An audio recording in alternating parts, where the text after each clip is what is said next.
Bismillahirrahmanirrahim. Assalamualaikum warahmatullahi wabarakatuh. Hari ini kita akan belajar tentang k-means dalam data mining.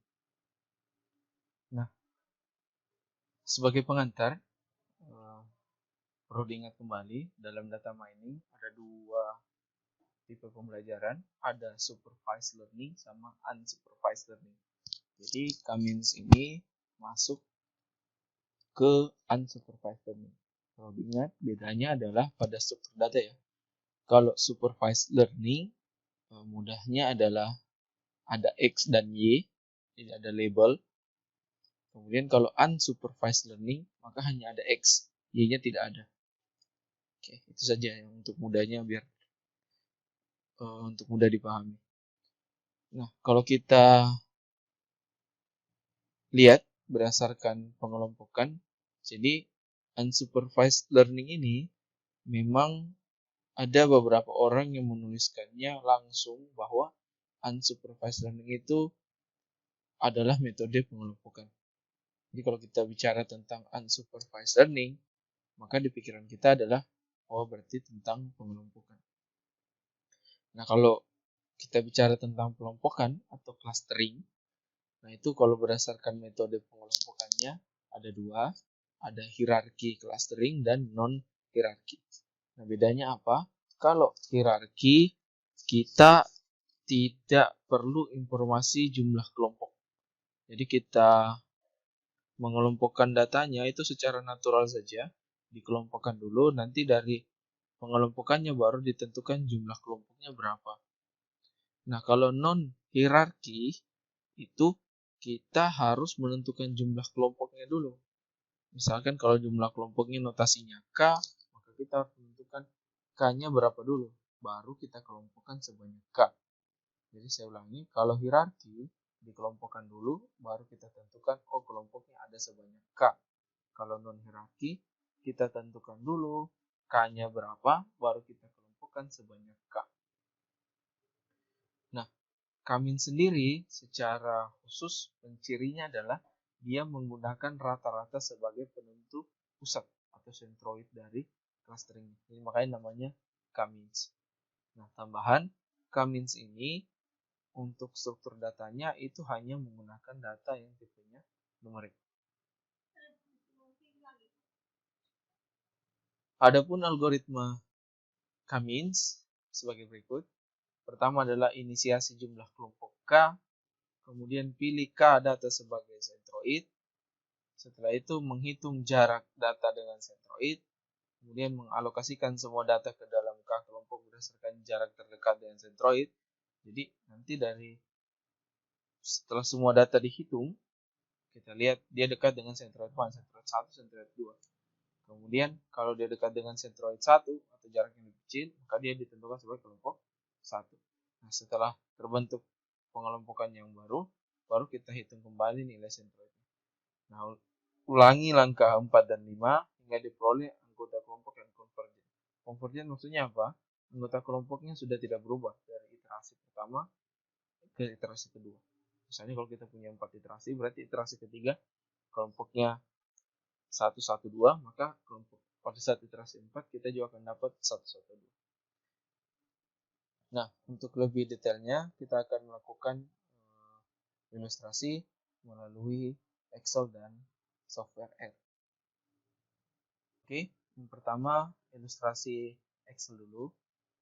Kira-kira kita punya data, ada 10 data, 1 sampai 10, kemudian ada X dan Y. Jadi ingat, kalau dalam mengcluster, itu posisinya yang di baris, itu adalah objek yang akan kita kelompokkan. Sedangkan yang di kolom, itu adalah peubah yang menentukan kelompoknya. Jadi kalau di sini 1, 2, 3, sampai 10, maka nanti kelompoknya adalah mengelompokkan ini, 1 sampai 10. Ini yang harus diperhatikan. Oke.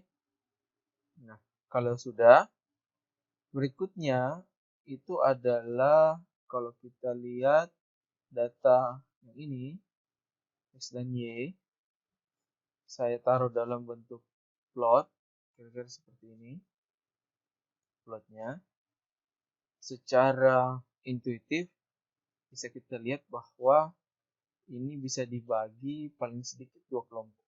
di mana kelompok pertama yang ini, kemudian kelompok kedua yang ini. Oke, bisa dilihat ya. Coba kita kerjakan dengan k-means. Langkah pertama dari tadi menentukan banyaknya k dalam algoritma ya. Katakanlah saya pilih k sama dengan 2. Kemudian tadi next dalam algoritma adalah menentukan centroid awal. Nah, centroid awal ini dipilih sembarang ya. Dan nilainya itu dari data. Jadi misalnya saya pilih 41 itu dari sini, data kedua. Kemudian 23 itu saya pilih dari data kelima. Jadi ada centroid 1, 41, centroid 2, 23. Nah, setelah itu, berdasarkan algoritmanya, kita hitung jarak dari semua data 1 sampai 10 ke centroid 1 dan centroid 2. Jadi misalnya ini itu adalah jarak dari data pertama dikurang dengan jarak centroid 1. Oke. Nah, pada ilustrasi ini kita pakai jarak Euclidean. Nah, sebelum lanjut, perlu dijelaskan khusus untuk jarak pada k-means sebaiknya apabila digunakan dalam penelitian menggunakanlah jarak yang sifatnya bisa disimulasikan. Jadi jangan jaraknya hanya satu. Jadi misalnya kalau penelitian buatlah jaraknya dalam jarak Euclidean, Manhattan, Lubis yang sebelumnya sudah dipelajari. Karena penggunaan jarak bisa menentukan klasternya.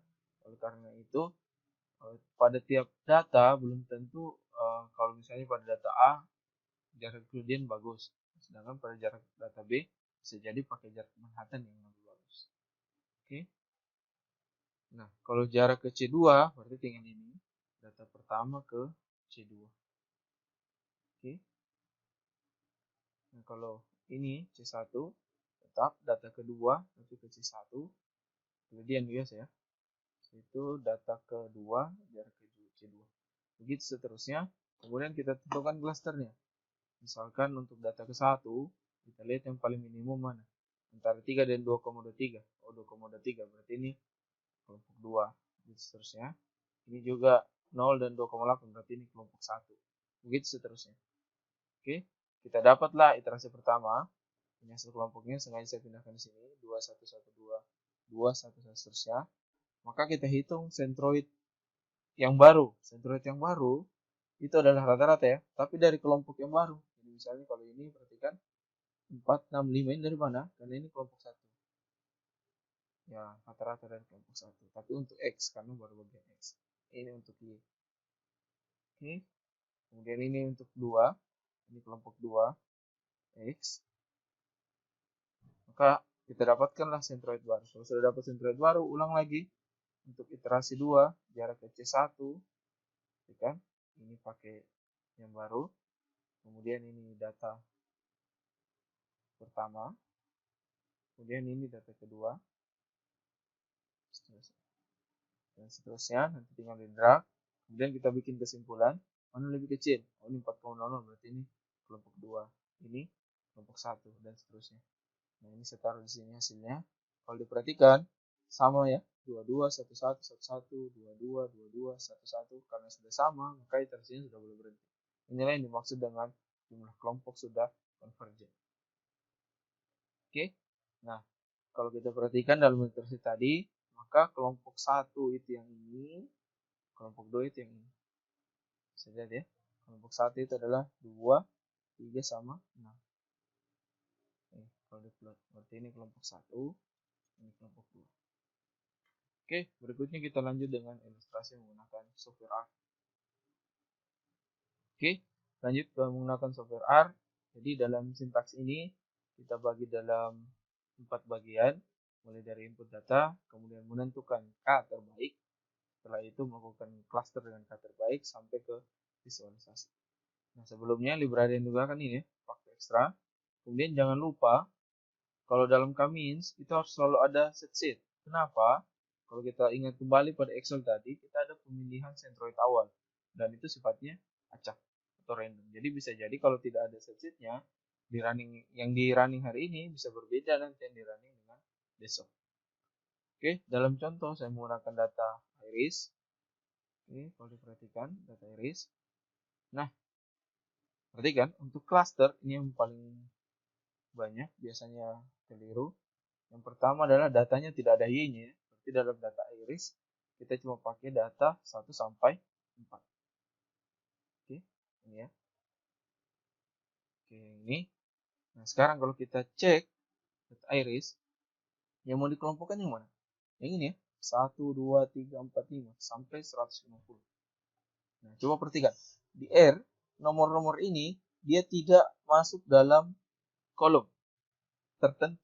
Misalnya kalau ini ada kolom sepal length, sepal width, petal length. Paham?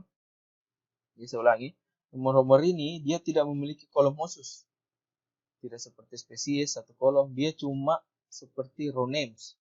Jadi kalau kita mau mengcluster, apapun yang kita cluster, misalnya kabupaten kota, itu dia tidak boleh dalam kolom kabupaten kota.